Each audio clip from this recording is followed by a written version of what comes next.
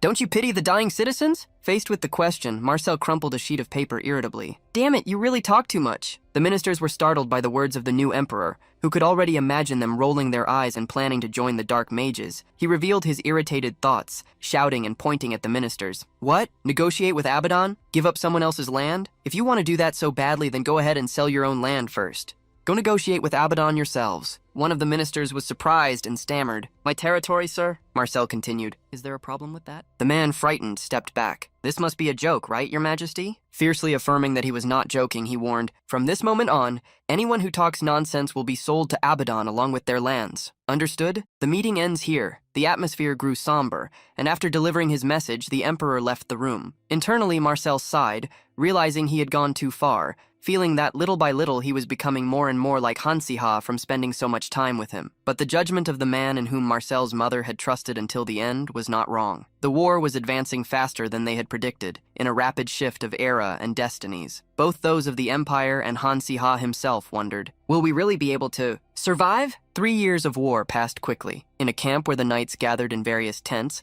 a conversation was taking place among some of them. To think that we, who used to belong to the Imperial Palace, would end up wandering like this. Don't even tell me. Where were you assigned this time? I think I'm going to the territory of Arcanant. A knight with a scar on his cheek was speaking, and in front of him a red-haired man was crying, asking to switch assignments. They asked where he was going to be crying like that. After a second, he answered, "To the territory of Castica." His friends were surprised and, in despair, asked how that had happened, but not even he knew. He had simply been selected. The third knight in the group asked, confused, "Why react like that? Isn't Castica a noble and famous family?" Even though Count Han Taisu is known for being frightening, he did not understand such reluctance. One of the knights clicked his tongue at their friend Zig's innocence.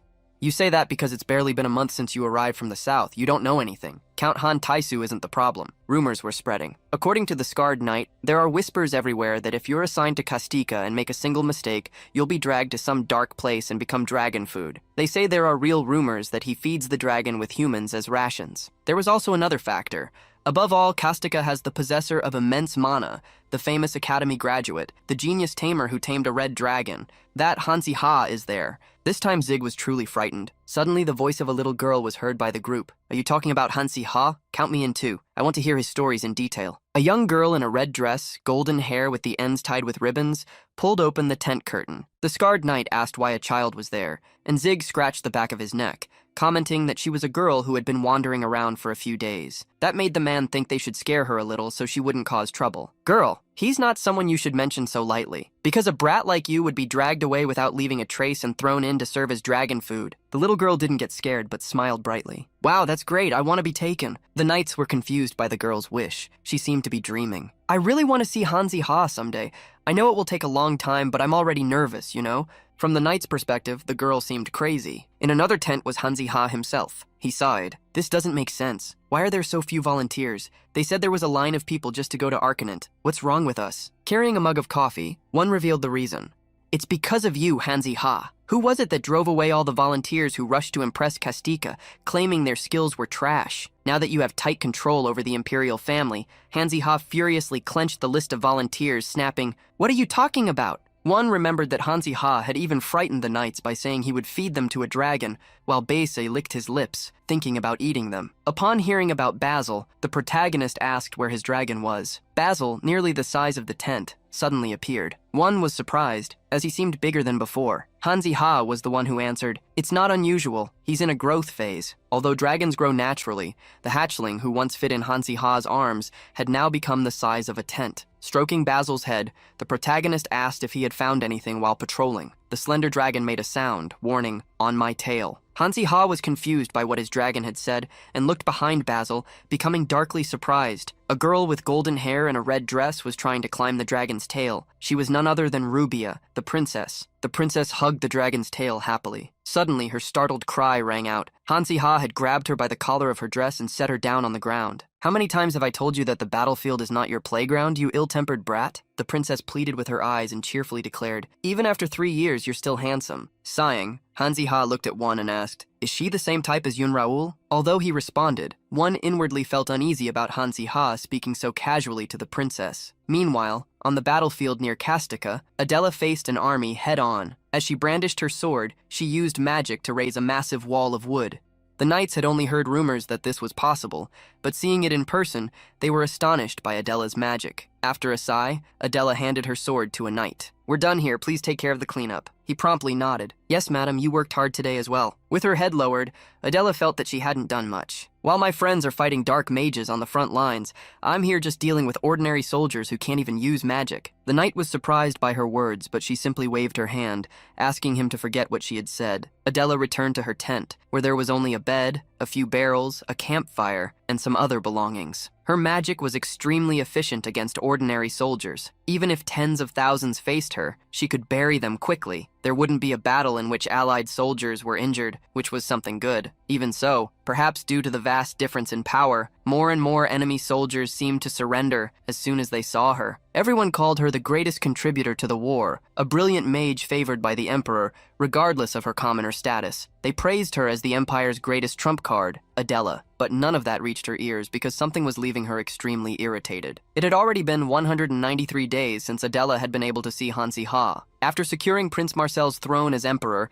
and eliminating all kinds of dangerous elements, Count Han Taiso, as if he had been waiting for that moment, submitted his resignation and abandoned his post. Naturally, Hansi Ha became responsible for the territory of Kastika and the power to decide everything that happened there fell into his hands. The result of that made Adela rage in dissatisfaction. "Because of that, I'm wandering around the outskirts, dealing with ordinary soldiers, suffering more than any other mage and running around on my own 2 feet. Rolling across the battlefield every day, without rest. All of this is because of Hansi Ha's orders, that bastard." Irritation took over her, and she vented it by punching a plush toy. Even though she had applied to the territory of Kastika right after the declaration of war, she hadn't even seen the headquarters where Hansi Ha was. They had simply given her a sword and sent her to all kinds of remote areas, working her to exhaustion. Adela cried, because she hadn't applied to Kastika to be there. Even after protesting countless times and even traveling to discuss it in person, the result was, naturally, to be completely ignored. Thus, more than half a year passed. Sitting alone on a wooden bench, she wondered why she had been isolated. If there's something he doesn't like about me, he should have just said it. Other colleagues said that instead of staying there being treated like trash,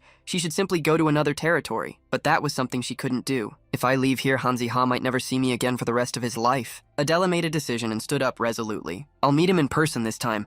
Block the entrance or not, I'll force my way in. I'll find you, even if I have to blow up the gate to open the door, Hanzi-ha. She first thought about writing a warning letter before invading his headquarters. At that moment, Hanzi-ha was holding the very letter sent by Adela. Natalie, standing before him, asked if he wouldn't open it. Hanzi-ha opened the letter, knowing he was extremely guilty for intentionally sending Adela only to difficult battlefields, refusing to meet her and keeping his distance so she wouldn't encounter dark mages. All of that had been his choice. Abaddon, black magic, the Catablam incident, and everything about that world, no matter how much he had hidden until now, he felt that if he met Adela in person, he would no longer be able to hide anything from her. Having avoided Adela as if his life depended on it, making her work to exhaustion without giving her even a moment of rest so she wouldn't have other thoughts, all of that made Hanzi-ha feel like a piece of trash. Natalie commented that she had already seen him with Adela's letters more than 10 times and asked, "Wouldn't it be good to open one of them now?" Hanzi-ha brushed the subject aside to talk about something more important. "I rushed here after barely managing to detach myself from Princess Rubia because you said there was an important message. Besides, what's wrong today? You called only me and not the whole team?" 2 years had passed since that senseless and unjustified war began. Everyone had expected the absence of Empress Linha to be fatal, but Marcel was a fairly decent monarch. The empire was holding up well. However, there was a cruel fact. Abaddon did not care whether his forces perished or how the war ended. He was a man with a single purpose: to find the cube planted in the heart of the eternal machine. Abaddon's audacity and cruelty, which exceeded imagination, made the efforts to protect the cubes useless, and, caught off guard, they ended up losing the cube of the sun and the moon to him. After facing Abaddon, everyone realized that until he perished, the war would not end. After that, Natalie and Hanzi-ha devoted all their efforts to tracking where Abaddon might be. In the meeting with him, Natalie recalled, "Our objective was to find the NGC area, the true base of the Dark Mages, specifically its center. What I proposed was a method to trace back the cube's location and thus find the area of darkness. Each circuit of a cube holds powerful mana within it, and its structure is such that tampering with it can amplify that mana. Abaddon would take the cube with the mana amplified by the altered circuit. If such an area were hidden deep, the detectable mana might be weak, but a skilled mage would be able to sense it enough." Natalie's plan led to a specific point: the cube of the sun and the moon, taken in the last battle. Hanzi-ha was startled when he realized what she meant. Natalie had truly gotten somewhere. "I altered that cube's circuit in advance to amplify its mana, and also placed a tracking spell on it." The protagonist remembered that Yun Raoul had been the one in the battle, so the tracking spell must have been created by him. Natalie was surprised by the deduction, since Yun Raoul had asked her to keep it a secret. Hanzi-ha understood the reason. It was to ensure Natalie's safety. However, Natalie revealed a serious flaw in the plan. "The location we vaguely found through the tracking is somewhat incomplete, and since we can't just invade aimlessly, our only option is to first send a mage experienced in detection magic." Hanzi-ha sighed, understanding where she was going with this. A specialist in gathering underground mana to detect and locate things, a mage with a constitution capable of sensing even the smallest particles of mana better than others, there was only one person perfectly suited for detection magic. Thus Adela Estivius. And what if it were Adela? If it were her, who hated dark mages and Abaddon, who had started that senseless war more than anyone else? She would definitely raise her voice to participate in the mission, but there was no one who didn't know what it meant to go there alone. If Adela traveled to the NGC area alone, she would not return alive. To avoid lying, Hanzi-ha ended up telling endless lies. Even so, he couldn't turn back, so he kept avoiding Adela. Now, however, he would have to say that he needed her help, wanting her to go alone to a place where she might meet her own end, while trying to discover Abaddon's whereabouts. Natalie revealed, worried. Yun Raoul had opposed the idea, as he did not want Adela to throw herself into enemy territory. That was why they had not told anyone about the operation to find the cube, intentionally postponing the matter until now. However, Natalie showed herself to be different and resolute. "I believe that Adela, as the person involved, should know. In the original novel, Li-han fought while losing everything because he couldn't find the cube's location and, in the end, discarded his own body. As the protagonist of the novel, he ruthlessly abandoned everything when the time came to get rid of it. That was probably why Li-han, who should have perished long ago, survived tenaciously and fought against Abaddon. However, Hanzi-ha was not someone used to throwing things away. He had to admit it. He didn't want to lose Adela. He was honest with Natalie. Adela is agile. If you and Yoon Raoul came to that conclusion, she won't have any trouble realizing that she is absolutely necessary for this plan. But I don't want to...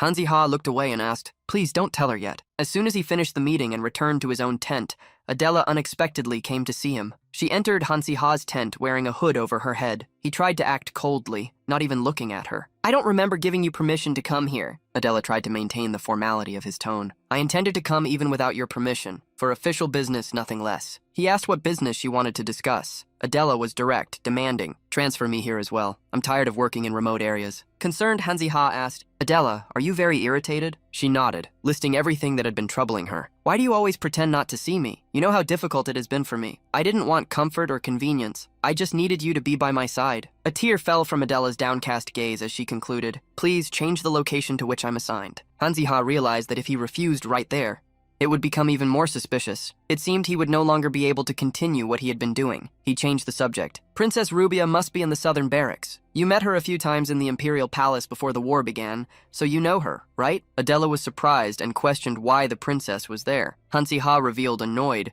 that the princess liked him as much as she liked Basil, but that wasn't the main point. Then he gave her a task. "Go and greet the princess. If you want to work here, greeting your superiors comes first." Adela was surprised to have her request granted so quickly. She left the tent announcing, "All right, I'll do that immediately." She ran through the camp, but felt that something was strange. Even after meeting Hanzi-ha directly, whom she had longed so much to see, she did not feel relieved. Something seemed wrong. Adela began to feel that he was once again hiding something from her. During the night, a carriage left the camp traveling across the field. When the journey ended, it was Hanzi-ha who stepped down from it. Looking around, he observed the place. He had received a support request sent by Sonia. That was convenient, as he could clear his mind while breathing fresh air. Hanzi-ha heard someone call him. Sonia, the young woman with silver hair, welcomed him and thanked him for answering the request. After the war began, Sonia had formally requested medium-level support only twice. The first time was when the territory of Arcanant was invaded by so many enemies that they couldn't handle the situation.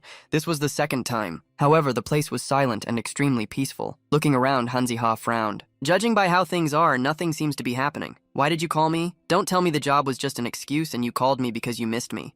The protagonist smiled confidently and winked at Sonia, who responded with a look of disgust, making him realize he was wrong. Irritated, she questioned why he was so confident, got straight to the point, and pointed to an area. "Do you see that dozen people? During the last week, nothing has happened here. Not only here, but throughout the entire territory of Arcanant. Even the neighboring village is as quiet as a mouse. Seriously, nothing has happened." The situation was the same in the territory of Schwartz. Basically, all the knights were bored. They were not fulfilling the purpose for which they had been trained. Upon hearing the news, Hanzi-ha almost jumped back. The territory of Schwartz, that place hadn't been peaceful even once since the war began. Sonia shared the same feeling. It was extremely strange that nothing was happening on the battlefield. She knew that Kastika had also been peaceful lately. Thinking deeply, Hanzi-ha recognized that there was no reason for Abaddon to suddenly end the war. An excess of peace meant that he was definitely plotting something. He asked whether Abaddon might possibly be focusing on the cubes. Sonia also believed in that possibility. They had identified a total of 5 cubes. Among them, Abaddon had taken the cube of the sun and the moon and the cube of emotion. Since Rance had already tamed the circle and square cubes, only the cube of life, soul, remained, a cube with the extraordinary power to bring about resurrection. No one yet knew the whereabouts of this cube, but there was a strong probability that Abaddon had already obtained it, since in the original story he possessed all the cubes. Hanzi-ha realized, however, that in the original novel there might have been a human who had hidden 2 of those coveted cubes. They would even be linked to the cube of the soul, in such a way that they could not be simply obtained. Thinking about this, he asked Sonia, "Abaddon must have gone mad trying to capture me until now, right?" Sonia also believed so. "And I'm impressed that you only realize that now. If something happens, I believe you would be the first to be in danger. If Abaddon retreated, it was only to buy time and reorganize. And if he gathers his scattered forces and attacks Kastika..." Hanzi-ha realized he needed to prepare in advance, so he ordered, "Ask the Imperial Palace for help. Obtain more support with Han Taiso's assistance." The protagonist scratched his head, unsure how to phrase the rest. "About that, I can make a new support request on my end." Sonia nodded, happy to help him. At the same time, in the area where the dark mages were, inside a secret cave, hooded figures gathered. Among them, Abaddon commented, "Originally, I intended to attack the territory of Archonant first, but now that I have gathered the cube of the sun and the moon, and the number of cubes has increased to 3, the situation has changed." He declared what his next step would be. "I will attack Kastika directly." The woman who followed him knew that, for the Lord, Count Han Taiso was an existence that evoked a terrible sense of inferiority, like an Achilles' heel. If it were not for the cubes, he would never have reached him in his entire life. That was why she understood his desire to eliminate Han Taiso before moving forward with the grand plan. Abaddon glanced lightly at Sepia. "To attack Kastika, we will need someone who knows the geography of the place well. That is why I am asking you. Hans Ryuk, where is that prophet?" For the past 2 years, unable to leave or do what he wanted, Hans Ryuk followed Sepia. However, he did not spend his time doing nothing, because he found a way to be useful to those who were his family, in his own way. What he did was record Sepia's movements. As someone suspected of being a high-level dark mage, she did not try to hide from Ryuk where she was going or where she was coming from. Thanks to that, he was able to meticulously record everything. His movements throughout all that time and the conclusion he formed, reorganizing and estimating everything in his own head, resulted in a large map, rugged mountains on the outskirts of the Empire, and within them, a building located inside. That had to be the NGC area. While looking at the map, Hans Ryuk heard a man's voice descending the stairs. "Is this where it is? Is this the place where the rat hides?" Upon looking at the man with long white hair, Ryuk was startled, but soon regained his composure and asked, "Are you Abaddon?" At the camp managed by Hansi Ha, Adela was spending her days peacefully, happy to finally not be in the interior of the Empire, but closer to the cities. While enjoying herself, Adela heard the sound of wings flapping. An eagle quickly approached, carrying a scroll. Without her expecting it, the scroll was dropped, hitting her on the head. Dizzy from the impact, Adela cursed the bird for not delivering it properly. Thinking about the letter, she felt confused, as she had never received anything from anyone. When she looked at the sender, she was surprised. Investigator Hans Ryuk. Whether he had been dismissed from the academy or had resigned, Investigator Hans Ryuk, whose whereabouts had been unknown since his disappearance, had suddenly sent her a letter. She quickly opened the envelope, knowing that Hans Ryuk would not send it without reason. The content was brief. "I am sending this urgently to my former office assistant. There is no time to ask how you are. Prepare yourself for a confrontation. What I have sent along with this will be useful. Finally, do not trust me." Confused, Adela wondered what Hans Ryuk meant and picked up the folded paper sent along with the letter. When she opened it, she was surprised. It was a hand-drawn map of a complex structure where anyone could get lost. Despite the recurring empty spaces, Adela was able to clearly identify where the entrance was located. In addition, there was a single description on the map, the initials NGC. She did not know how Hans Ryuk had done that, but she knew what she needed to do. The girls, Yun Raoul and Natalie, heard Adela calling them urgently. Natalie walked over to Adela, asking what had happened. The young woman, who also saw Hansi Ha's presence, was even surprised, since he had said he was going to meet Emperor Marcel. Having just arrived, he asked what had happened. Adela showed them what she had received, causing astonishment. "Where did you get this?" Adela could not say that she had received it from investigator Hans Ryuk, because a strange rumor was circulating that he was in collusion with the Dark Mages. She quickly made up an excuse, claiming that she had been searching the area while traveling and gathering information from captured soldiers. Showing the empty spaces on the map, and knowing that the two girls were looking for the area, Adela pleaded for them to share the information with her so that she could help as well. Natalie became worried considering Hansi Ha's request, but when it came to Adela, she could not refuse. "All right, I will explain in detail." While Adela listened to everything Natalie had to say, Hansi Ha watched them with a sharp sideways glance. Adela absorbed all the information and made a decision. "My detection magic can definitely help in the search for the cube. I must go." Confused, he questioned why they were hiding something so important from her. In the midst of it all, Hansi Ha did not have the courage to face her and reveal, "I ordered them not to tell you anything, because this is a mission in which your life would be at risk." Hansi Ha's decision enraged her. "Don't treat me like an idiot. I know that too. But with this method, we can definitely attack the Dark Mage's base first." Hansi Ha did not want her to be involved in this, yet she insisted. "This is something only I can do, and you hid it because you knew that too." She also reminded him, if they could recover the cubes, if they could eliminate Abaddon, someone would have to take the first step. It was not possible to continue a senseless war forever. Hansi Ha was about to make an excuse when Adela interrupted him with heavy words. "Do you know how many people have already perished because of the Dark Mages in this war? Or how many children have lost their families? You said that before. If we can discover the NGC area and surprise them first, the victory rate will skyrocket." Adela struck her chest, convinced that she would carry out the mission. "If we can end this war, it's stranger not to try just because you're worried about my safety. If you were in the same situation as me, you wouldn't think differently from me." Hansi Ha knew how much Adela hated the dark mages. It was written that way in the contexts of the sages, and considering the environment in which she grew up, it was inevitable. A child whose eyes would roll back just at the sight of Abaddon in the original novel. Hansi Ha never even thought he would be able to stop her. It was not possible to keep Adela from the truth by preventing her from leaving. However, the path she wanted to take was dangerous. In that case, Hansi Ha had only one option, which led toward a tragic end with 100% certainty. With the greatest effort possible, he tried to reduce that to at least 99%. Adela would not give up, so Hansi Ha needed to support her. I understand your will. If you truly want to go, let's prepare. A few days later, Hansi Ha and Adela held one final meeting. She handed him a plan she had developed with Natalie. As you instructed, I used my brain to increase the success rate, prioritizing safety above all. Hansi Ha praised the girl's hard work. Changing the subject, the protagonist revealed that he had analyzed the map she claimed to have prepared and questioned. This map was given to you by Hans Ryuk, right? Adela was startled and hurriedly, she asked how he knew. Hansi Ha had recognized his brother's handwriting. The certainty that Hans Ryuk had drawn the map worried Hansi Ha in several other aspects. The Hans Ryuk I know is a perfectionist to the point of marking that there are 3 flower vases in a corridor. He pointed to a part where the map was unfinished and had been cut off abruptly. It was written in the letter that it was incomplete, but thinking about it, the letter had also been cut off in an ambiguous paragraph, as if he had stopped writing in the middle of a sentence. For Hansi Ha, if his brother had not been able to complete the map, even if it delayed sending it by a day, he would not have ended the drawing so abruptly. Adela listened to Hansi Ha's words and became thoughtful. With his head lowered, Hansi Ha asked aloud, Hans Ryuk, who was writing this part, what happened to him? Being at the camp, Hansi Ha had no idea about Hans Ryuk's encounter with Abaddon. Abaddon walked toward the fallen Hans Ryuk, who was regaining consciousness. I waited a long time. I merely put you to sleep, but you remained unconscious for quite a while. Hans Ryuk's white clothes were stained with the red that should have remained inside his own body. Holding his arm in pain, he looked around, realizing he was in a subspace. Although his arms and legs were free, it was clear that there was no freedom before the man who was staring at him. It was in that encounter with Abaddon that he understood what the meaningless nightmares he had suffered at the academy were. Just like the powerful force close to dark magic within his body, all of that had been planted by Abaddon. Hearing the young man speak loudly and clearly, Abaddon praised him. As expected, you understand quickly. Finding you by chance in Catablum with your exceptional magical talent was also a great stroke of luck for me. He asked curiously how Hans Ryuk felt.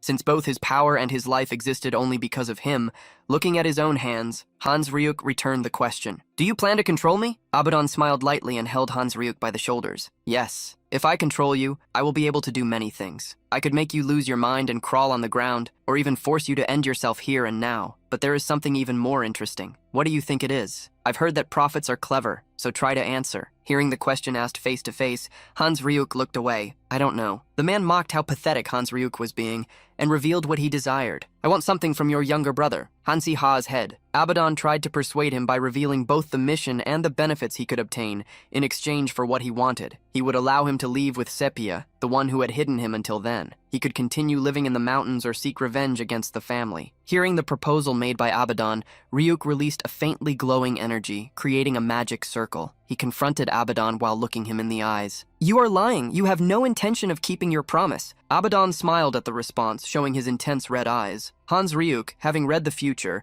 made an observation. That's why you can't lie to fortune tellers. While Abaddon was speaking, he was attacked. Hans Ryuk placed both hands around his neck while shouting, Yes, I saw the future. That boy will end you, and after that, me as well. With that, this war will come to an end. Even while being attacked, Abaddon did not remove the smile from his face and mocked. How foolish. You should know better than anyone that not everything you say becomes a prophecy. Abaddon was not motionless. He touched Hans Ryuk's forehead with the tip of his finger, and what followed was an echo of Hans Ryuk's screams of despair. He staggered back and his body became paralyzed. He felt that he was rapidly losing consciousness. He tried to reach out his hand toward Abaddon, but his vision became blurred and soon went dark. Sometime later at the Kastika camp, the ongoing preparations were being finalized. Hansi Ha received the report that almost all reinforcements had arrived, something surprising. Looking toward the horizon, the reason should have been Princess Rubia's presence. Even so, he asked confused, whether he had requested that many knights. It seemed that more and more were gathering by the moment. As soon as he spotted the knights on the horizon, he realized who they belonged to. It's an attack! The enemy assault approached like a tsunami. Thousands of knights advanced rapidly. No matter how many reinforcements there were, because of the overwhelming number of dark mages advancing without caring about their lives, the Kastika camp instantly became a scene of terror. After 2 years of war, Hanzi-ha thought he had already seen the worst things happen, but he had never witnessed anything like that. Despair took hold of him. His thoughts became a mess. Why? Why did they send such a large number of troops here? If the difference in strength is that overwhelming, no matter how much we prepare, we won't be able to retaliate. What will we do? Suddenly, he heard Adela's voice. Hanzi-ha, pull yourself together! She was gripping Hanzi-ha's shirt with both hands, shaking him to snap him out of his thoughts. Pull yourself together. If this place falls, it will be the end for Kastika. No matter what happens, you are the one who must advance. You need to stand firm. Hanzi-ha realized she was right. It was not the time to despair. Adela revealed that she had taken a look around and that there was something strange in the enemy's rear, a formation that seemed to be protecting something important. Upon hearing her, Hanzi-ha guessed, Abaddon came to attack us personally. Adela realized that his presence was possible. If that were the case, the way to clear up all that chaos would be to go straight to the leader the enemies were trying to protect and eliminate him once and for all, using the trump card they still possessed. Hanzi-ha hoped they could turn the tide. Adela asked how Hanzi-ha could possibly reach the enemy's rear lines. The protagonist was not alone. There was a small red dragon by his side. Holding Basil in his arms, the protagonist warned, "We're going to use that." Hanzi-ha used the skill reversal on Basil. It was a technique that made him place all his mana points into a monster, massively increasing its power. Because of the side effects, the technique had never been used since it was unlocked. As he transmitted his mana to Basil, Hanzi-ha remembered his single objective, to search for Abaddon. If we eliminate that bastard, it will be the end. Hanzi-ha transferred 50% of his mana to Basil. Although transferring 50% of his mana was insane, the one capable of efficiently using that enormous amount of mana was precisely the red dragon. With a worried look, Basil let out a soft roar, asking if Hanzi-ha was sure. Even sweating from the effort required for the transfer, Hanzi-ha smiled. "That's an order. Do as I said." Basil nodded, lowering his head and closing his eyes to concentrate. The dragon's wings spread, and his size began to grow. Soon, the dragon's shadow became larger, covering Hanzi-ha and Adela. He revealed his true size. The beating of Basil's wings blew the pair's hair. Adela almost fainted in fear. "He's grown so much since the last time I saw him." The red dragon began to move, running across the battlefield and casting his shadow over the knights who were searching the surroundings for what was creating it. When they saw the dragon flying in the sky, the Empire's knights were startled. They had heard of Hanzi-ha, and now his dragon was flying toward the enemy lines. It was possible to see the dragon gather energy inside his mouth, and as soon as he opened it, a breath of fire fell upon the enemy, vaporizing everything it touched. While Basil invaded the enemy lines with his empowered breath, the wounded enemies froze in panic, giving Hanzi-ha the opportunity to create a decisive attack. Holding a magic wand, he released portions of his remaining mana into the air. With his trump cards being placed on the field, he summoned the last one to face Abaddon, the former leader of Kastika, Han Taiso. Because of the reversal ability, Hanzi-ha had spent all the mana he had left and could not fight directly. Moreover, he had not expected Abaddon's presence. Despite the surprise of still having a trump card prepared, they would make Abaddon face the mage and blood count feared by most dark mages, Han Taiso, Hanzi-ha's father. Han Taiso looked over the battlefield, greeting his enemy. "It's been a while, Abaddon." Faced with the emotionless gaze, Abaddon smiled slightly, returning the greeting. "It has been a while. It's the first time since you expelled me from the Empire." To the smiling provocation, Han Taiso replied with a furrowed brow and a dark expression. "Yes, you became stronger after obtaining the power of the cube. If I had known something like this would happen, I would have eliminated you that day. I deeply regret the past." Seeing Abaddon invade a land he had worked so hard to protect, Han Taiso asked whether he was there for revenge. The leader of the Dark Mages burst into laughter, telling him not to worry. "I'm not interested in you or your land." He looked at someone behind Han Taiso. "I only need one person. Hanzi-ha, hand over your son." Faced with Abaddon's malicious gaze, Han Taiso grew desperate. The Count did not understand how that bastard knew his son's name, and on top of that, had risked everything to invade the camp. To kidnap him. Seeing the Count's expression became a pleasure for Abaddon. "It seems even you have a weakness, and that appears to be your son. So, what will you do?" Abaddon's threats did not matter. Han Taiso would not hand over his son easily. From his hand, a sphere of blue mana began to form, expanding into a lightning attack that fell upon Abaddon. Explosions erupted over him, but his voice did not weaken. Instead, it became mocking. "Han Taiso, instead of growing stronger, you've become weaker. You're trembling more than usual. I'm disappointed." The taunts enraged the knight, who extended his sword, creating a magic circle at its tip as he shouted, "I no longer plan to play your games." The attack magic unleashed by Han Taiso created countless arrows that rained down upon Abaddon. Even in the face of the powerful assault, the dark mage did not waver. Ha ha ha, what a prehistoric spell formula. Something like this can be broken instantly. Abaddon raised his hand, which was surprisingly holding a cube. That was the blue cube. Han Taiso felt the enormous amount of mana contained within it. It would be possible to win the fight if he himself could obtain mana from that source,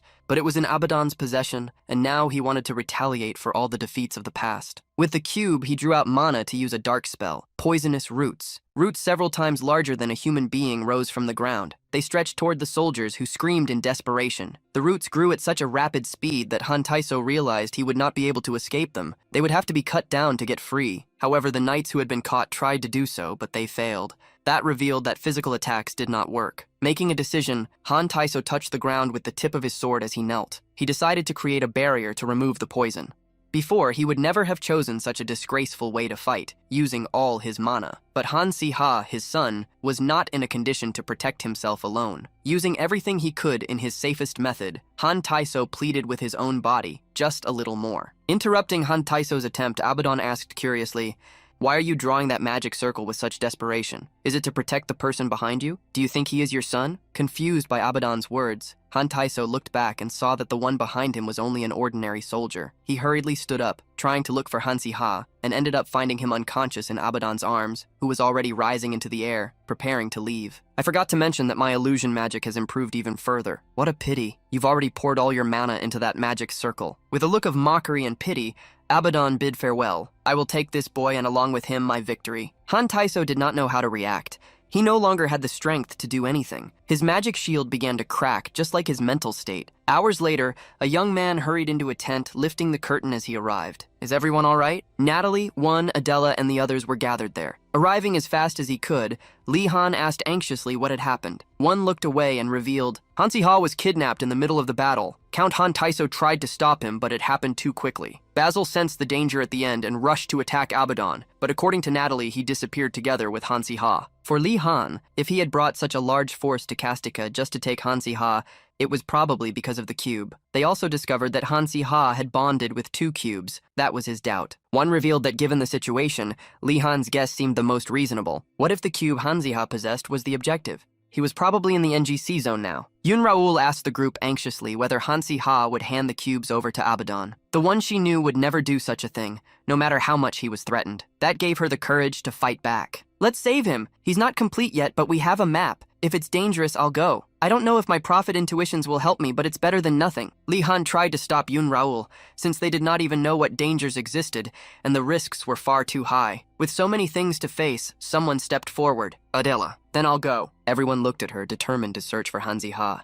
"I will invade the enemy base." She also warned, "We'll need support in case something happens. You will follow me slowly. I will notify you if anything happens, so stay close." Li Han was startled by how quickly Adela was forming a plan. "I understand that you want to save Han Si-ha and that you can't think calmly right now, but Abaddon will keep Han Si-ha alive for the time being. Until he obtains the cube, he will keep him alive at any cost, because that benefits him. So we have some time." In response to Li Han's statement, Adela questioned, "You say Han Si-ha will be kept alive? Do you take responsibility for what you're saying? Can you guarantee that that crazy bastard won't do anything?" The fury Adela felt made her bite her lips until a vivid red trickled down. "No matter what you or the others say, I will save Han Si-ha." Han Si-ha found himself in a dark warehouse and wondered why he was there. A headache arose, and he remembered being kidnapped by Abaddon. Even though he could have eliminated him, Abaddon had made a different decision, which left Han Si-ha confused. The protagonist walked around the place, which seemed to be the base of the Dark Mages, the so-called NGC zone. Even though he had searched for this place for years, he ended up finding it unexpectedly. He wondered if the others were worried about his disappearance, just as he also feared that something might have happened to them. As getting out of there was his priority, Han Si-ha began to explore the surroundings until he heard a sound, a faint growl. He ran and picked up Basil upon seeing him lying on the ground. He never expected that the little dragon would follow him to the point of also being captured. Worry appeared in Han Si-ha's eyes. He wished Basil had managed to escape. With urgency, Han Si-ha tore his own shirt and used it to bandage his companion's wounds, which were deeper than he imagined. He also tried to use healing magic, but something in the environment prevented the use of magic, blocking the flow of mana. Basil suddenly awoke, letting out an intense growl. A door opened, and Abaddon appeared, clapping his hands while observing the interaction between master and injured pet. Upon seeing Abaddon, Basil became enraged and lunged at him before Han-Si-Ha could stop him. Abaddon smiled provocatively, and with a slight movement, pushed the little dragon away. Having spared the creature because it belonged to a rare species, Abaddon questioned whether he should have eliminated it. The protagonist was enraged at the man and grabbed him by the collar of his cloak. "You wretch!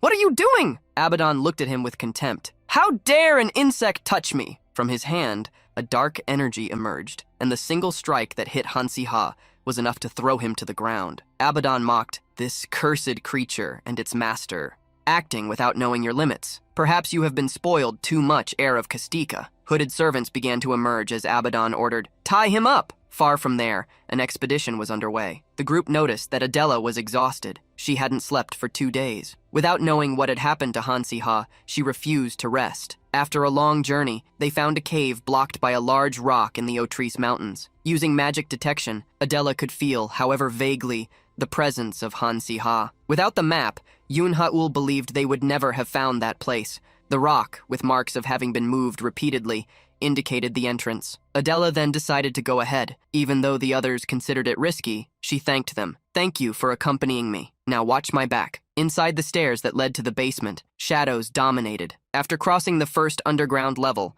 Adela spotted some torches upon reaching the second level. None of the dark mages had noticed her invasion of the NGC zone. To find Han-Si-Ha and rescue him safely, Adela concealed her presence as best as possible. She hid upon hearing footsteps. A hooded man commented, "I heard that the heir of Kastika was captured." Adela listened intently, discovering that Han-Si-Ha had been taken to the 5th underground level. They mocked him, believing the young man would already be begging for mercy. Adela was surprised to realize that even low-level servants already knew the news. She continued listening as the dark mages expressed the desire to make him suffer as much as possible. She wanted to attack the 3 of them, but she couldn't see a way to deliver a clean blow. Then she made a decision. She would finish them all at once. Adela cast a silence spell. One of the mages seemed to notice something, and asked if the others had heard any noise. Before they could react, a figure leaped over them in a surprise attack. The blow struck its targets, destroying the corridor. With the decisive attack, Adela buried the enemies. Now she saw the path ahead was clear. The direction she would take was already defined, the 5th underground floor. Outside, Yun-Ha'ul and the others waited. Upon hearing the noise, Li-Han wanted to go down, but Ha'ul stopped him. Concern arose in her eyes as she had stopped sensing the mana of Han-Si-Ha and Basil. Until shortly before, she could still perceive the presence of both before Adela entered the enemy base. But suddenly, everything vanished. She wanted to warn Adela,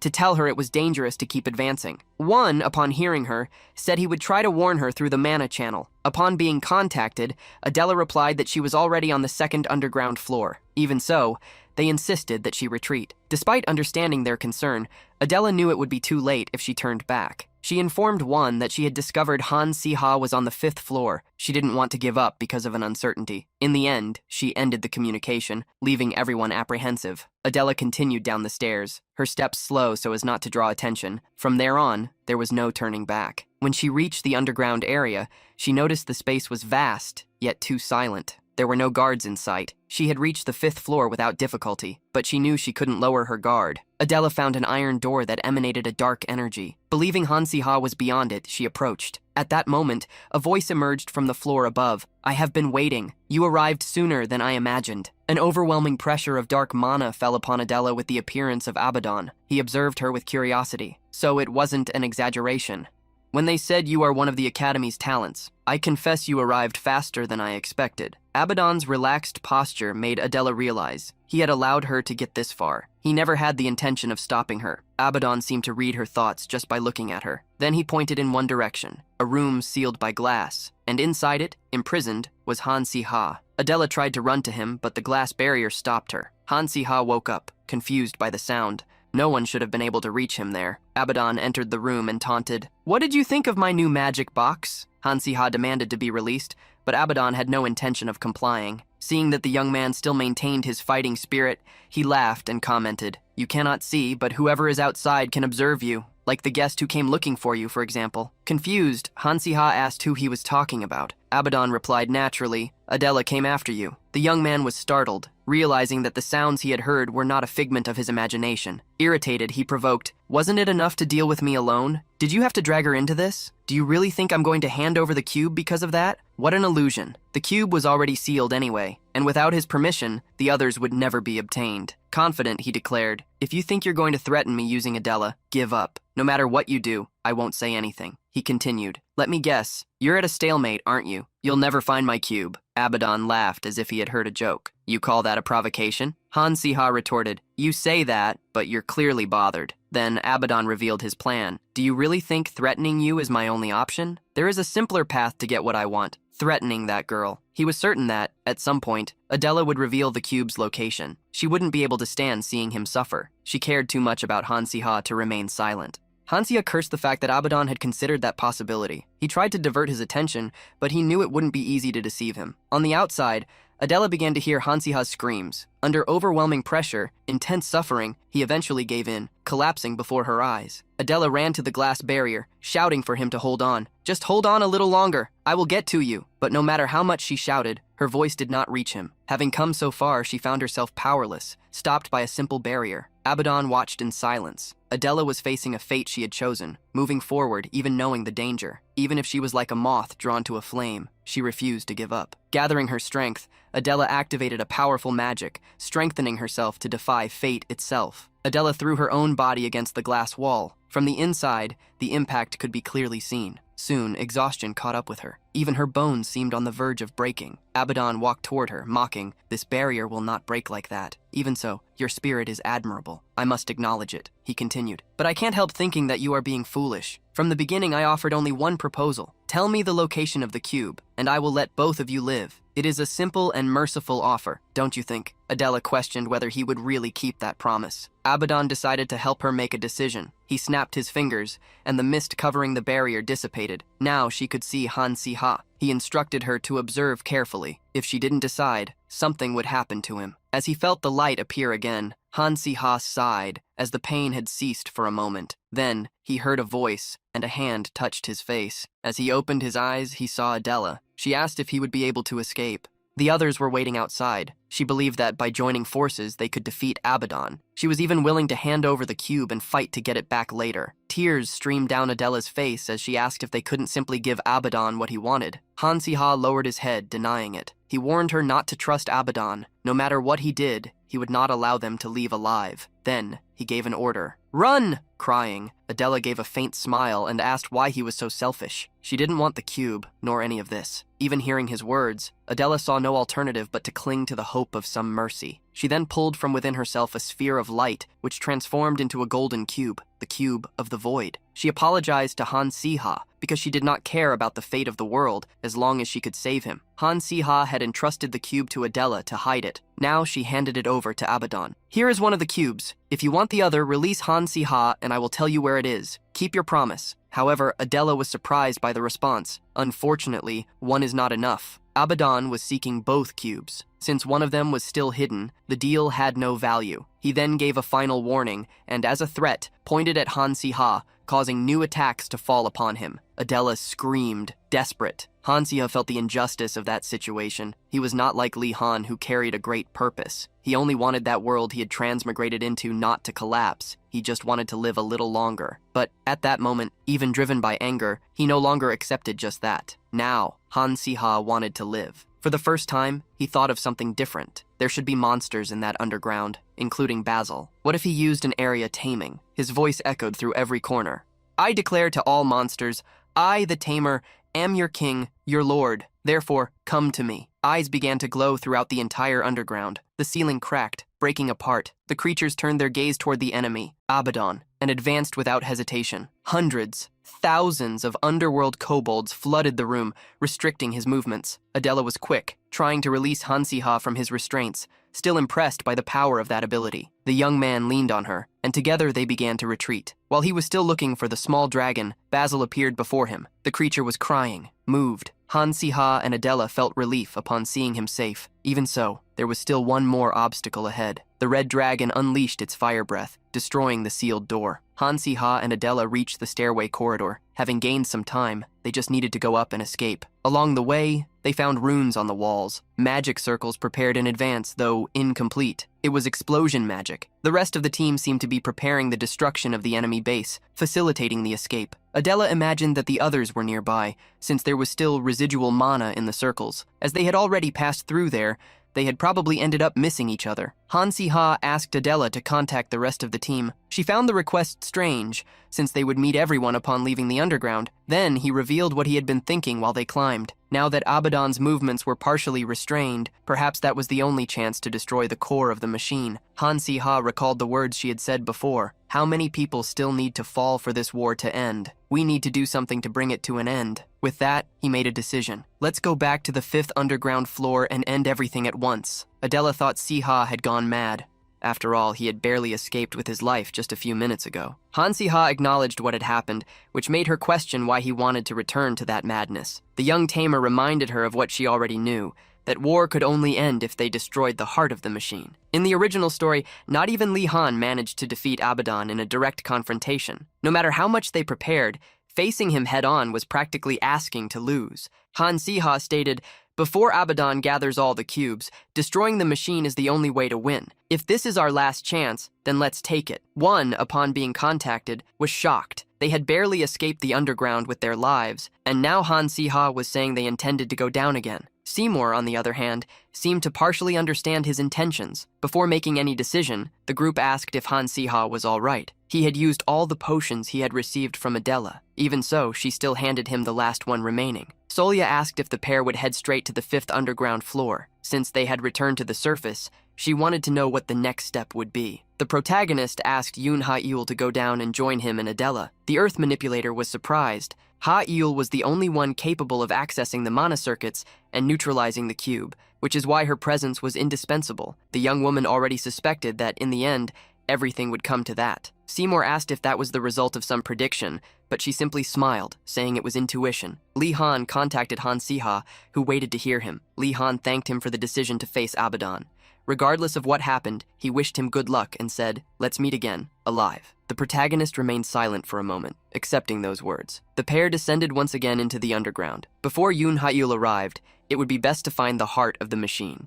The atmosphere felt different. Even without Abaddon's presence, there was something oppressive in the air. Suddenly, Adela noticed someone approaching. To her surprise, it was investigator Han Si-hyuk. As Adela asked what was going on, the protagonist realized that something was wrong. His appearance was impeccable, exactly as Han Si-hyuk was remembered. Posture, gaze, everything seemed perfect. Even so, there was something deeply unsettling. Han Si-hyuk greeted them with a strange voice. Thinking about it, it was always like this. You are skilled at escaping like a rat, always coming back as if you wanted to show off. Why? Even causing trouble. Everything was forgiven because of the Kastika name? It's a shame that this kind of tolerance was never applied to someone like me. Adela asked why he was like that. After all, they were on the same side. It was she who had given them the map. Han Si-ha stepped in front of her, protecting her. We should not get closer. This is not the Han Si-hyuk we know. Faced with the situation, he believed that the investigator was being controlled. Han Si-hyuk brought his hand inside his suit as he said,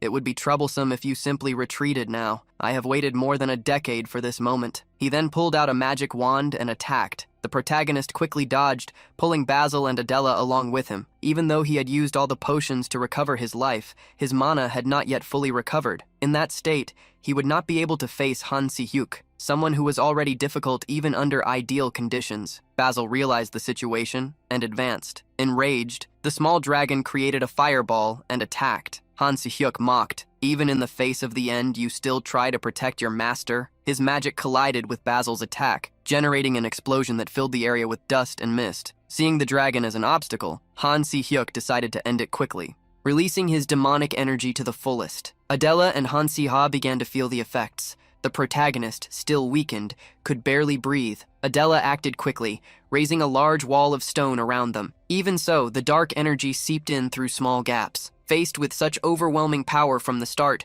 Han Si-ha saw no way they could resist. He kept thinking, until he remembered something. A meeting with his brother 2 years ago. On that occasion, Han Si-hyuk had told him, "Don't be careless. Don't leave openings. I usually attack with my left hand. If you fight me, aim for it. I am strong in long battles. The longer it lasts, the worse it will be for you. If you are going to pressure me, do it from the beginning. And if your life is at risk, fight with everything you have, from the start." Han Si-ha took the sword that was with Adela. Even reluctant, she handed it over. Being a prophet, Han Si-hyuk had foreseen that day and left clues so that he could face his own version controlled by Abaddon. Even being an exceptional master, Han Si-ha had never expected to receive a lesson like that. He called Basil, stating that they would have only one chance. He ordered the dragon to bite Han Si-hyuk's left arm. Basil flapped his wings and advanced quickly, carrying out the order by sinking his teeth into the enemy's left arm. In that confrontation between Han Si-hyuk and Han Si-ha, a single question echoed. Why did it have to end that way? Why did two who were once called brothers now have to point their blades at each other? Han Si-hyuk fell to the ground. Adela ran to Han Si-ha, worried. She also turned to the investigator and realized that he was still alive. Adela asked what they would do. Han Si-hyuk's body had absorbed more energy than it could withstand. Han Si-ha knew what could happen if they left him there. He would certainly attack them again. That was the chance to eliminate him, but there was hesitation in his heart. Suddenly, Han Si-hyuk's hand moved slightly. A dark energy surged toward Han Si-ha. The investigator stood up. "You were foolish, Han Si-ha. I told you not to hesitate." Instinctively, the protagonist realized, those eyes filled with sadness, and that hollow voice. Han Si-hyuk had regained consciousness. He pushed away the dark energy and asked if he was all right. Han Si-hyuk told him not to lower his guard. He was still under control. The more sanity he lost, the stronger he would become. That was why he begged Han Si-ha not to hesitate again. There would come a moment when he would not be able to defeat him. Then, he asked his brother to kill him before it was too late. Gripping the sword, the protagonist let out a brief, bitter laugh. As a teacher, what kind of request is this to make of a student? Even in the face of the plea, he refused. "This is absurd. Do you think I'm going to attack you just because you asked? If you wanted this end, you should have gone to an isolated place and done it yourself." Han Si-hyuk revealed that he had already tried. Countless times. Hundreds. Thousands of attempts. But with Abaddon's energy in his body, he remained alive against his own will. He then declared to his brother he would rather disappear than become a monster. The demonic energy surrounding his body grew even denser. He lowered himself, letting the wand fall, and held Han Si-ha's hand, the one gripping the sword. "We do not share the same blood, and yet you still hesitate." And then he pulled the blade against his own body. The strike was delivered. Amid Han Si-ha's screams, he fell. With the pain, Han Si-hyuk's mind seemed to become clearer. Abaddon's control, which dominated his body, began to fade along with his life. On one side, he saw Adela, on the verge of tears, and the small red dragon, motionless, with a silent and heavy gaze. On the other, there was Han Si-ha looking at him, expressionless. In that moment, everything finally seemed to make sense. Everyone seemed to mourn for him. And because of that, Han Si-hyuk felt gratitude. He had always believed that no one would care about his departure. A prophet cannot see his own future, but once, he had managed to. Perhaps his fate had been decided at that moment. A distant father, a half-brother who received all the affection, and him, someone forgotten, excluded from that world. His life had been marked by resentment and regret. Adela then noticed the dark energy overflowing from Han Si-hyuk's body. She tried to get closer, but the protagonist stopped her. That energy burned, just like his own body. Han Si-hyuk murmured, "If only one of us can continue, then I want to protect Kastika." At the end of a life without direction, he finally found a purpose. Instead of himself, destined for ruin, he preferred that Han Si-ha, alongside trustworthy companions, continue living. Han Si-hyuk said his farewell. "Brother, I have left the path open. Move forward. You must survive no matter what happens." With each word, his body became more ethereal until it disappeared completely, leaving only the sword embedded. In silence, the protagonist remained still, with a heavy gaze. He looked away, unable to accept that in the end, his brother had cared more about him than about himself. Adela approached, worried, but Han Si-ha asked her not to worry. He then picked up a cube and tried to return it to Adela. It was the cube of the void, the same one she had handed to Abaddon earlier. He praised her for having used a cube linked to him, which would inevitably return, but asked her not to do that again. Si-ha explained that the cube could be useful in critical moments. Adela asked if he would also need it, but Han Si-ha already had another intention. A red cube appeared in his hand, the cube of the senses, an artifact that granted immense power in exchange for the sacrifice of the wielder's senses. Adela became worried, but the protagonist had already understood. Without sacrifices, there would be no victory. Adela did not want Han-Si-Ha to do that. It was madness. He himself had said to never use the cube. You said you could go blind, lose your hearing, or even both. Han-Si-Ha knew exactly what she was talking about, as he had seen in the original story what happened to Li Han when he used the cube. In that account, Li Han lost his vision. There was no guarantee that Han-Si-Ha would not meet the same fate. The first time he held the cube, he thought Li Han's choice had been senseless, and yet he was about to do the same. Before him, a tornado of fire appeared. Adela was forced to step back. Han-Si-Ha began to test his senses. He could clearly hear Adela's voice. He could smell the earth, but there was something strange. Suddenly, Adela grabbed him. Are you okay? Surprised, the protagonist confirmed. His voice was still steady. However, he felt his body too light, as if he were floating in the void, as if gravity had disappeared. He could not feel the touch of Adela's hand on his arm. Then he revealed, touch, I have lost the sense of touch. Adela was startled, but he reassured her, don't worry, my other senses have become sharper. His vision seemed broader, his hearing more precise, advantages that could help him against Abaddon. Han-Si-Ha then warned that they would change the plan. Adela would take the cube and return to the surface with Basil. After reflecting, he had found a way to buy time to destroy the heart of the machine. Basil's mana was the most intense among them, so Abaddon would certainly try to track him. That was exactly what Han-Si-Ha wanted, to lure Abaddon to the surface while he would advance alone through the underground. He asked that, together with Li Han and the others, they keep Abaddon occupied for an hour. Adela thought about arguing since Han-Si-Ha always took everything on himself, but that was not the moment to argue. Holding Basil and climbing the stairs, she made only one request, come back alive. Basil also showed concern, calling out to Si-Ha softly. The protagonist, however, insisted that he go with Adela and conveyed through thought, you are my greatest strength. Go, and fight alongside them. Sometime later, Yun-Ha-Yul finally arrived at the 5th underground level. Upon seeing Han-Si-Ha, she ran to hug him. She was relieved. Before, she had pretended to be calm in front of the others to maintain morale, but now she could express what she felt. When he was taken, she thought she would never see him again. Don't disappear again. Do you know how worried I was? Han-Si-Ha apologized and stepped back slightly. Ha-Yul noticed the bloodstains on his body, but he tried to reassure her, saying they were not serious. She, however, did not believe him. She realized that he was truly injured and that he felt no pain. That could only mean one thing. He had used the cube. Han-Si-Ha sighed, realizing he would not be able to hide anything from her. Ha-Yul summoned the spirit of a cat,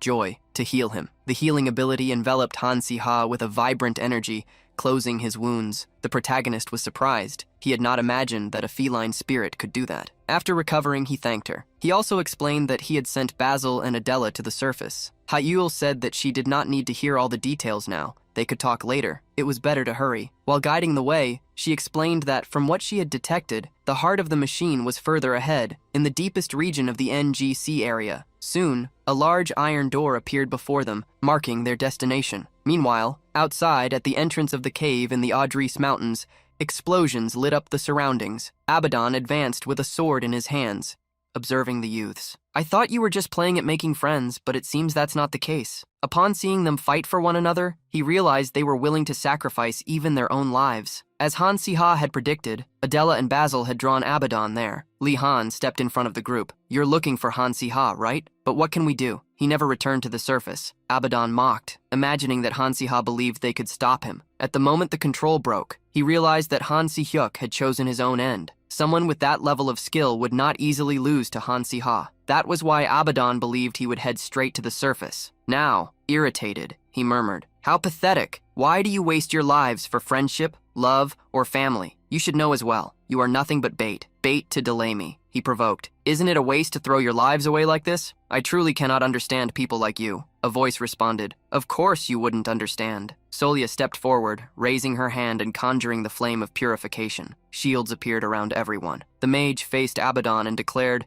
you will never understand, because this is a feeling you have never experienced. Abaddon smiled, dismissive. Those useless emotions mean nothing to me. Dark energy exploded toward the group. Li Han advanced, asking Solia to try to immobilize Abaddon. Under the purifying rain, the waves of energy were neutralized, opening the way for his advance. He attacked, but Abaddon retreated with ease. The power of light did not seem to affect him as expected. Defeating him would not be simple, but they were not alone. Basil appeared, unleashing his fire breath against Abaddon. The attack engulfed him, but he remained unmoving. Li Han seized the opening and leaped, preparing a powerful strike. Abaddon mocked, drawing his own sword. Abaddon mocked, drawing his own sword. Pathetic. Your attacks are far too predictable. Cuts of dark energy tore through the air toward Li Han, who barely managed to dodge. However, the energy continued advancing, putting everyone else in danger. Wan was the first to be hit. The blow pierced his side and hurled him backward violently. Li Han ran to him, but as he approached, he saw something that made him stop abruptly. An arm had been torn off and thrown far away. Wan fell to the ground, his body trembling as the severed limb released a dark energy that seeped in like poison, piercing his flesh and advancing inward, attacking his organs. Wan's breathing grew weaker and more irregular, failing with each passing moment,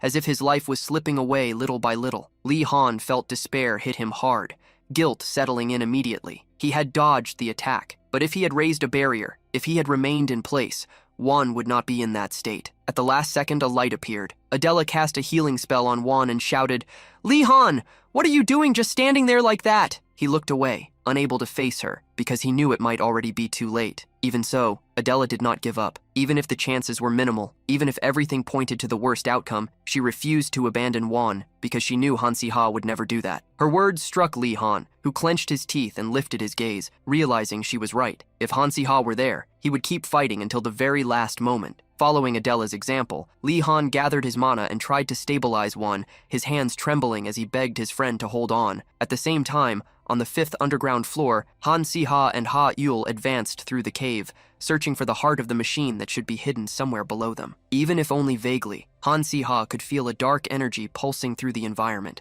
Something distant, but undeniable. Ha Yul, however, could not perceive anything, which made him explain that his senses had been amplified, although that did not solve the main problem. The machine was below them, deeply buried, and probably only Abaddon knew how to operate it. With no time to hesitate, Han Si-ha asked what Ha'ul intended to do. She thought for a brief moment before responding firmly that they would simply destroy the place. Han Si-ha considered using magic, but Ha'ul had already advanced, enveloping her fist with mana and striking the ground with brute force. Each impact made the stone crack, giving way little by little under her direct assault. Watching that, Han Si-ha understood why Wan used to fear her. After a few blows, the ground finally gave way, revealing the heart of the machine. Before them stood an iron altar, ancient and imposing with 6 slots, 2 of which were already filled with cubes. Time was limited, at most 1 hour, perhaps less. If Abaddon returned before that, everything would be lost. Han Si-ha forced his mind to focus and began analyzing the structure based on the memories of the original story. He identified the control points in the cube slots, confirming that the cubes of the sun, the moon, and emotions were already installed. Others were with him, but some pieces were still missing. It was then that he remembered Abaddon's words about searching for 2 cubes. Before, that had seemed meaningless, but now it raised a possibility. Han Si-ha spoke with the weight of the conclusion. The cube of life is not here. Surprised, Ha-yul questioned whether Abaddon was hiding it, but Han Si-ha considered that hypothesis unlikely. Then he asked if the machine could function even incomplete. Ha-yul answered that it could, but with a critical condition. Once activated, it could not be stopped. Furthermore, an incomplete machine would not be able to stabilize its energy. Han Si-ha then concluded that it would explode. When questioned about the scale of it, he replied that the explosion would be strong enough to destroy the Adris Mountains and eliminate everything around them. Faced with that possibility, it became clear that not even Abaddon would risk activating it while incomplete. Returning to the focus, Ha-ul explained that they had 2 options: break the connection between the cubes or disrupt the mana circuits. The second option was extremely difficult, so they decided to remove the cubes. However, when she tried to get closer, Ha-ul was repelled by an invisible force. Time was running out, and she then said firmly, "You need to stop him from getting close. Understand?" Han Si-ha nodded without hesitation. "I will stop him, even if it costs me everything." Years earlier, in the academy library, Han Si-ha had asked Wan why he tried so hard. Wan was not the most talented, nor the strongest, and he knew that better than anyone. Even so, he kept going. He replied that, even being inferior to the others, he wanted to help, because when he was with them, he felt like he could do anything. He also said that, especially by Han Si-ha's side, he believed that even the impossible could be achieved. When asked if he would regret it, one gave an answer that ended up being lost over time. Now his consciousness was slowly returning. He was leaning against a tree, already at night, his body heavy and almost without strength. Li Han was in front of him, desperate, saying that he would be fine and that he didn't need to speak. Even so, one asked about the others. Adela approached and explained that they were still fighting Abaddon, but that they had brought him to the rear because of his condition. They were buying time, but not for long. It was then that Wan spoke. with difficulty. I don't regret it. Adela did not understand immediately, and he continued, gathering the little strength he had left. Tell Han-si-ha that following you and getting this far was the best choice I ever made. One extended his hand toward Adela, trying to reach something beyond her. At that moment, a strike cut through the space and hit him directly. His body disappeared completely. The tree behind him was pierced and split in half by the impact. Adela fell to her knees, unable to react. Footsteps echoed slowly as Abaddon approached, as if none of that mattered. He then said, "I'm sorry, I got tired of waiting." Stopping in front of her, he looked around with disdain before concluding, "Now that I've finished with the weakest, how do you intend to entertain me?" Adela stammered, unable to speak. Abaddon looked at her with a smile on his face. At that moment, he sensed danger approaching and frowned. Abaddon quickly raised his sword, blocking the strike launched by Li Han. Confusion arose in Abaddon. That young man had dodged his magic and still displayed great power and combat skills. Having thought that Han-si-ha was the only one worth observing among the academy cadets,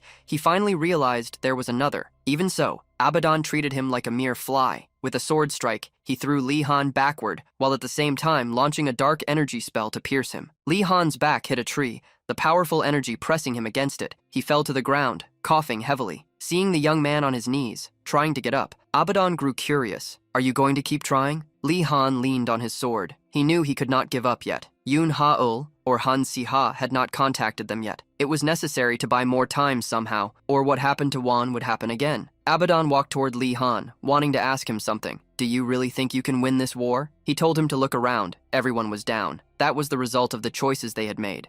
"Isn't this a useless and pathetic sacrifice?" Li Han wondered what he should do. Abaddon was already ignoring him, warning, "If you still intend to stand in my way, then prepare to pay the price with your life." The enemy was moving away. Li Han knew he needed to stop him, that he needed to chase him, but the wounds and internal pain were too much to bear. Abaddon reached the underground some time later, and Han-si-ha heard his voice. "I was wondering what you were planning by using your companions as sacrifices, but you were just sneaking around like a rat. I almost feel pity for the sacrifices that perished because of you." Abaddon now looked like nothing more than a grotesque body, like a black furnace that burns everything it touches. That was no longer human, but a form closer to a demon. Han-si-ha could understand. Abaddon was currently under the influence of the cube of emotion. The more power he used, the more he would lose all emotions except anger. The one who borrowed the cube's power was no longer an ordinary human. Now, a battle between him, who had turned into a monster, and the monster before him would take place. In an instant, Abaddon's spells began to fall upon Han-si-ha. His shield blocked them, but they were so powerful that he could barely breathe. It was possible to feel Abaddon's malice when he broke his barriers and grabbed Han-si-ha by the neck. Abaddon's dark magic was something he was still far from reaching. Abaddon praised him for managing to endure for so long and discovered that he had also used the cube of the senses. "If you use the cube that I stole, it means that it is linked to your body, doesn't it?" Abaddon's gaze revealed the desire he felt to obtain the cube, while Han-si-ha's showed frustration and irritation at having been discovered. Abaddon revealed how he had always wondered how the cube disappeared. He never... Taramayai. That was what made him believe. "To obtain the cube, I just need to eliminate you, right?" Han-si-ha's silence made him think he was correct. At last, he would be able to obtain the cube. Hayul, hidden in a corner, tried to stop the little cat Joy. The cat used her healing magic to try to save Han-si-ha, but the green light she emitted caught Abaddon's attention. At that moment, the protagonist realized something. Joy was a cat that hadn't grown at all since the moment they met. With the ability to easily heal others' wounds, it revealed that Joy was in fact the cube of life, hiding her true form within a living creature. The glow around Joy seemed to be happening due to a reaction from being close to the other cubes. Han-si-ha couldn't allow Abaddon to obtain her. "Ha-ul, grab her and run now!" As Han-si-ha was slammed against the ground, the young psychic quickly picked up the small cat in her arms.